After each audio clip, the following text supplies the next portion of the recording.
암보험도 중요하고 뇌혈관과 심혈관 질환 보험도 굉장히 중요하다고 생각합니다. 하지만 그 어떠한 보험보다 실손의료보험이 가장 중요하고 기초가 된다고 생각합니다. 이제 막 보험을 준비하시는 분들이나 사회초년생분들은 안녕하세요. 오늘은 실손의료보험에 대해서 알아보려고 합니다. 많은 분들이 보험은 가입하지 않아도 이 실손의료보험은 정말 많은 분들이 가입을 했는데요. 오늘은 이 실손의료보험을 왜 가입을 했고 가입하면 어떠한 보장을 받는지, 그리고 보장받지 못하는 경우에 대해서 자세하게 알아보려고 합니다. 먼저 실손보험을 가입하는 이유는 병원비에 대한 부담을 줄이기 위해서 가입을 하는데요. 병원 영수증을 보면 두 가지 항목으로 나뉘어져 있는데요. 급여 항목과 비급여 항목으로 나뉘어져 있습니다. 먼저 급여는 건강보험이 적용되는 항목이고요. 비급여는 건강보험이 적용되지 않는 항목입니다. 급여 항목 중에서 모든 게 건강보험이 적용되진 않고요. 건강보험이 적용되지 않는 거는 본인 부담, 환자분이 스스로 부담해야 되는 치료도 있습니다. 급여 항목 중 공단 부담이라고 나와 있는 건 의료보험 적용을 받아서 병원비에 대한 부담이 거의 없지만, 급여와 비급여 항목을 보면 본인 부담, 환자 부담이라고 나와 있는 항목이 있습니다. 이 부분이 바로 실손보험으로 해결할 수 있기 때문에 실손보험을 계속해서 강조해서 말씀을 드린 겁니다. 만약에 실손보험을 가입하지 않은 분들은 공단 부담한 것 외에 급여와 비급여 항목에서 본인 부담, 환자 부담해야 되는 거는 개인 사비로 지출을 해야 되는데요. 실손보험을 가입했다라고 하면은 공단 부담하는 것 외에도 본인 부담하는 것은 실손보험에서 대부분 해결이 됩니다. 단 실손보험 가입 시기마다 자기부담금이 조금씩 다르지만 이 자기부담금만 내면 병원비를 충당할 수 있기 때문에 실손보험을 계속해서 강조해서 말씀을 드리는 겁니다. 다음은 실손보험으로 어떤 보장을 받는지 같이 확인해 보겠습니다. 보장 금액입니다. 상해와 질병 급여 의료비와 상해 질병 비급여 의료비로 각각 나뉘어져 있는데 동일하다고 보시면 될 것 같습니다.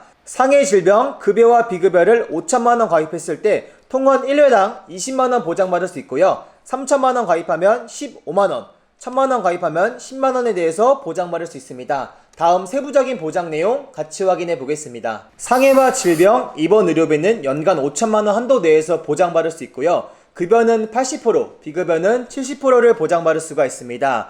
통원 1회당 5천만원 가입했을 때 20만원을 보장받을 수 있는데요. 이 20만원은 외래와 처방주주 합산해서 20만원을 보장받을 수 있습니다. 1회당 20만원에서 의료기관별 공제금액을 제외하고 남은 금액에 대해서 보장받을 수가 있습니다. 의료기관별 공제금액은 잠시 후에 같이 확인해 보도록 하겠습니다. 다음 상급병실료 차액은 비급여 병실료의 50%를 보장받을 수 있는데요. 단 1일 평균금액 10만원 한도입니다. 이 상급병실에 대해서는 잠시 후에 같이 확인해 보도록 하겠습니다. 다음은 3대 비급여 특약입니다. 도수치료, 체외충격파 증식치료는 연간 350만원까지 50회 동안 치료받을 수가 있고요. 주사치료는 연간 250만원, 50회까지 치료받을 수가 있습니다.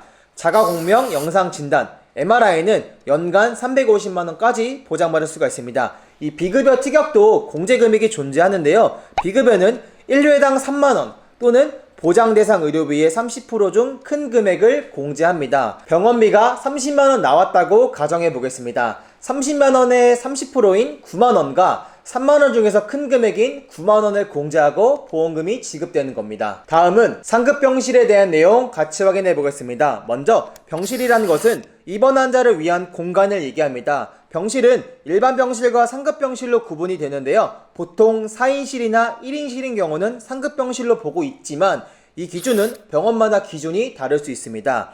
일반 병실은 비급여가 아니지만 상급병실부터는 비급여에 들어가므로 상급병실을 사용할 경우 추가 비용이 발생한다고 되어 있습니다. 상급병실료 차액은 비급여 병실료의 50%만 지급이 되고요.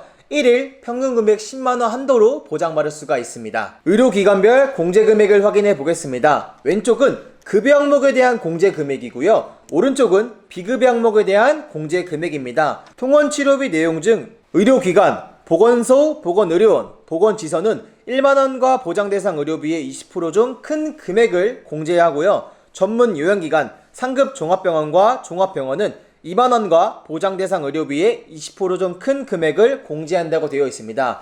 비급여 항목을 확인해보면 의료기관, 보건소나 보건의료원, 보건지소는 3만원과 보장대상 의료비의 30% 중 큰 금액을 공제한다고 되어 있는데요. 통원 1회당 20만원을 보장받을 수 있다고 말씀을 드렸는데요. 병원비가 20만원 나왔다고 가정해 보겠습니다. 급여 항목 중에서 보건소에 가서 치료받은 경우 20만원에 20%인 4만원과 1만원 중에서 큰 금액인 4만원을 공제하고 보험금이 지급이 되고요. 비급여 치료를 받은 경우 3만원과 의료비 30% 중 큰 금액인 6만원을 공제하고 보험금이 지급이 되는 겁니다. 마지막으로 실손보험에서 보장받지 못하는 경우를 확인해 보겠습니다. 보장받지 못하는 경우는 피보험자가 임신, 출산, 산후기로 입원 또는 통원하는 경우 보장받지 못하고요. 여성 생식기의 비염증성 장애로 인한 습관성 유산, 불임 및 인공수정 관련 합병증은 보장받지 못합니다. 다음으로 정신 및 행동장애, 요실금, 치과치료, 직장 및 학문질환,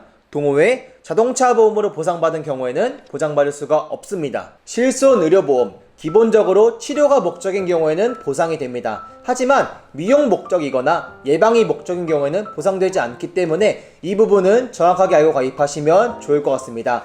오늘의 결론을 말씀드리겠습니다. 저는 암보험도 중요하고 뇌혈관과 심혈관 질환 보험도 굉장히 중요하다고 생각합니다. 하지만 그 어떠한 보험보다 실손의료보험이 가장 중요하고 기초가 된다고 생각합니다.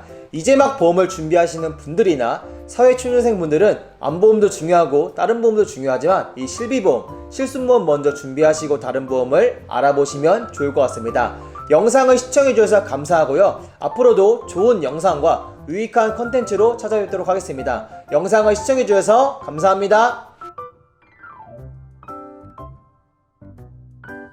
계약 체결 전 상품 설명서 및 약관을 자세히 읽어보시기 바랍니다. 임영길 설계사는 해당 상품에 대해 충분히 설명할 의무가 있으며 가입자는 가입에 앞서 이에 대한 충분한 설명을 받으시기 바랍니다.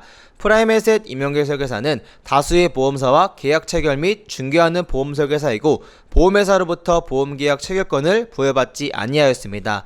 상기 내용은 모집 종사자 개인의 의견이며 계약 체결에 따른 이익 또는 손실은 보험계약자 및 피보험자에게 귀속됩니다. 본 광고는 손해보험 광고심의 기준을 준수하였으며 유효기간은 심의일로부터 1년입니다.